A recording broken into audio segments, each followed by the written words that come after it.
I've had enough of Poland. I'm going to Netherlands.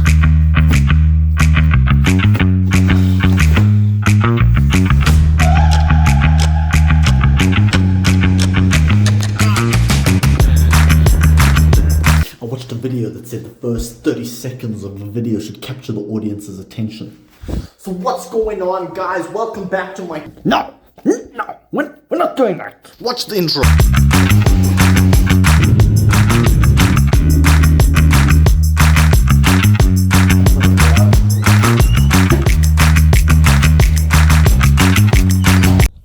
Exactly 1 year ago to this day, I decided to uproot my entire life, move from Cape Town, South Africa, to here, the Netherlands.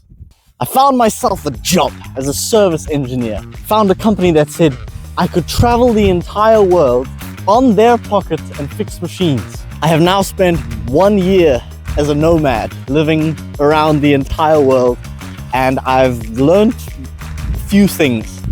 Actually, I've learned more about how not to do it.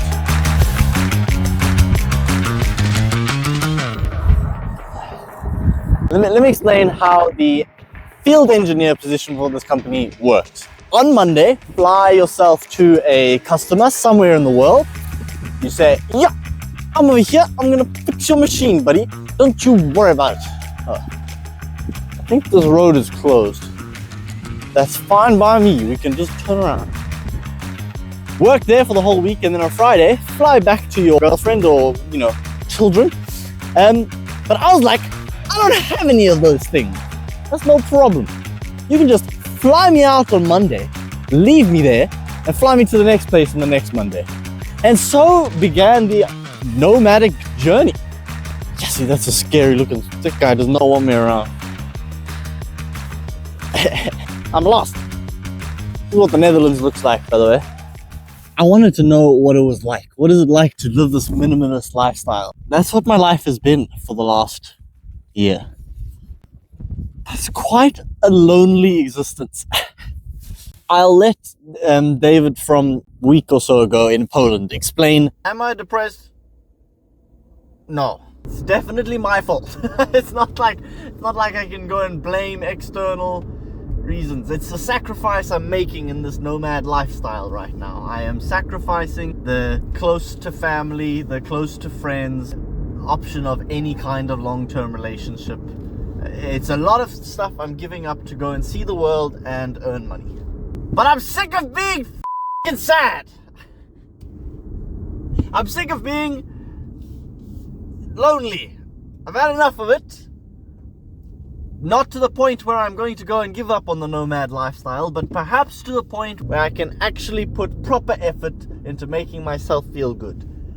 But it's not always like that, okay? It's not always so depressing and lonely and sad. So that's what this is about. How to not be sad.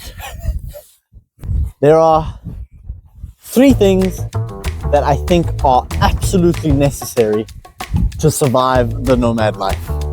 And number 1 is body, it's health, it's exercise, it's looking after oneself. How the heck do you do that when you're moving from place to place every freaking week?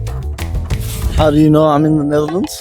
Because I can leave my phone on the other side of the street and I know it won't be relevant.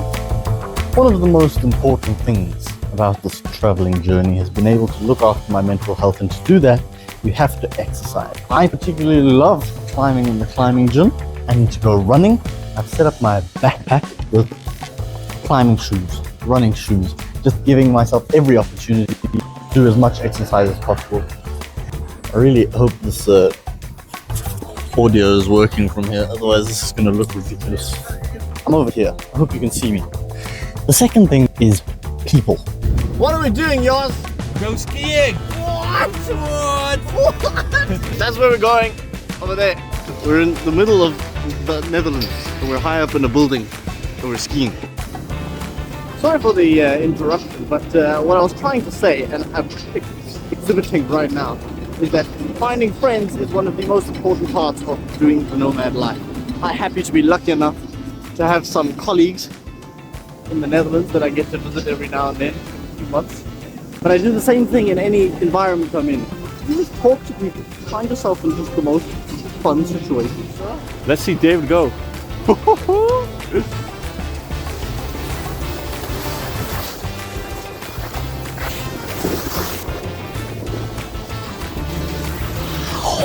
This skiing is like really gnarly. Tell us how gnarly this is. Close to 20%. Yeah, he's gonna be the next Lindsey Vonn. Yeah, that guy. Let's go. Are you ready?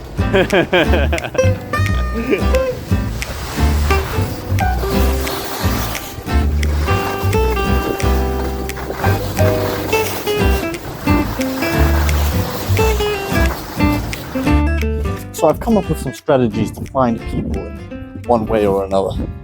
Talking to strangers can be quite difficult, but if you force yourself to, it can be quite flippin' rewarding. I often do this thing where once I've finished the book, I go buy a new book, and then I look for someone in the airport to give the old book to.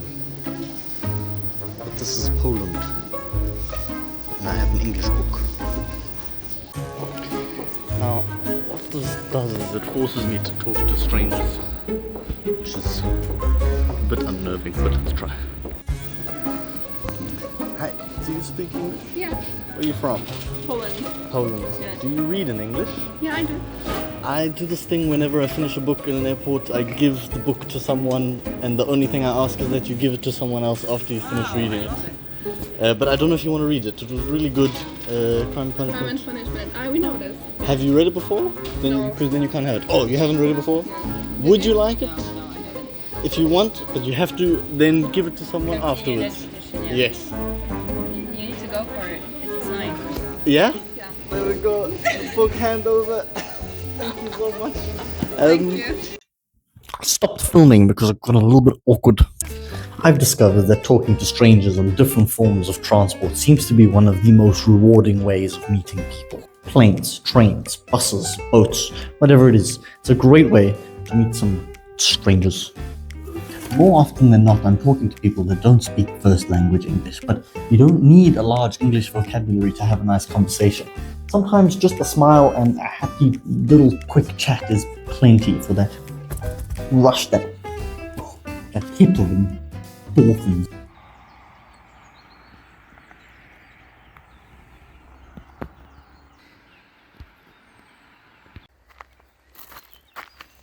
Look at the mountains. I forgot to tell you I'm in Italy now. I'm going to work. We'll chat in a second. Just give me a moment.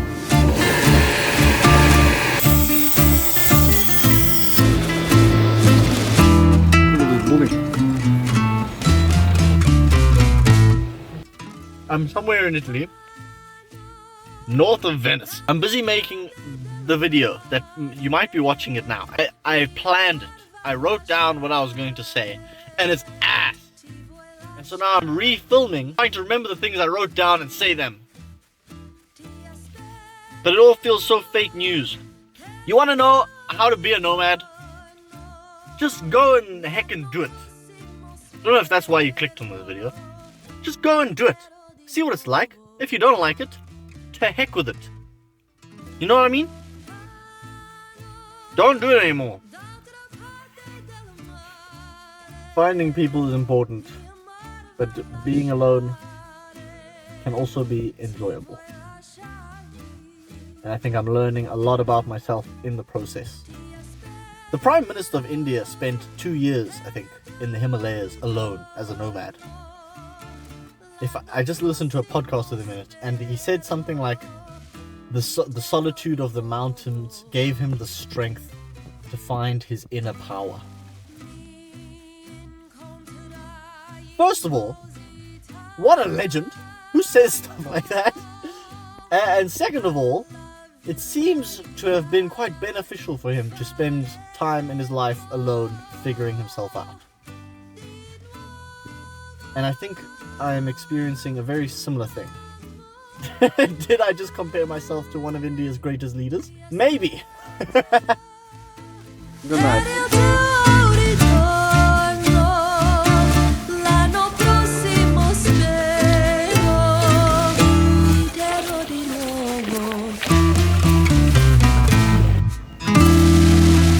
think it's quite easy to sit at home and look at people doing things and think, oh, I'm not doing anything with my life. And then on the other side, as soon as you are out there and you look back on what life was like before, it can be, you know, that's family, that's togetherness, that's close to my friends, that's happiness. Oh, Buon appetito, grazie enjoy. mille. Mayonnaise e ketchup. Sì, sì, Ok? La lascio qua perché penso questo. Yeah, sì. Perfetto. Grazie mille. It's the whole grass is always greener thing. Silly, isn't it? Per favore, un acqua frizzante. Sempre presente. Sì, Ok. sì. Grazie.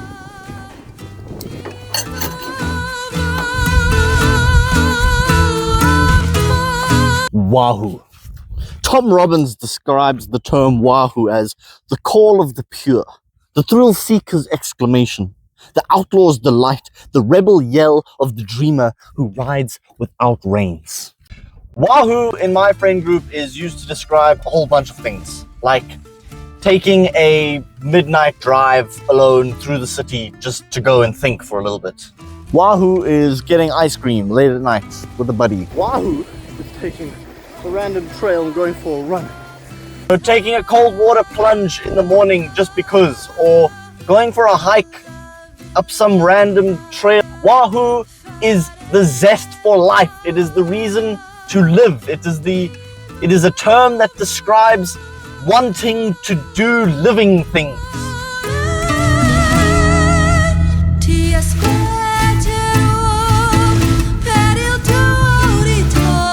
It's slow on the mountain. L'anno prossimo spero ti terrò di nuovo.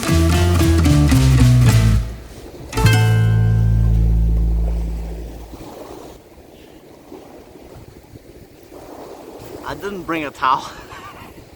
I guess the word wahoo just encapsulates the nomad life quite well, because it is a constant adventure. Look at this. Look at this place. Look where I am right now. The whole thing about being happy is not completely about going and doing exercise and eating healthy all the time. It's not completely about going to find people. It's not completely about wahoo. Might have something to do with just enjoying being alone. Enjoying hanging out with this guy. If the nomad life is anything, it's an adventure. It's not a means to happiness. It's not a solution to all your problems. If anything, it creates problems. It's an adventure. I guess the real question is it worth it? Is the nomad life worth it? And my overwhelming response is yes. It's worth the sacrifice right now. It's worth giving up on the things that are quite dear to me for the adventure.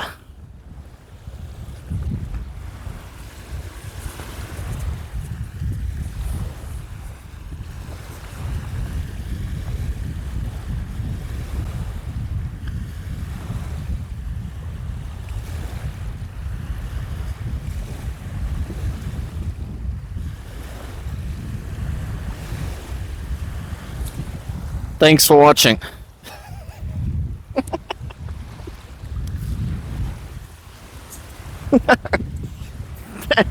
Bye. Like and subscribe, bruh.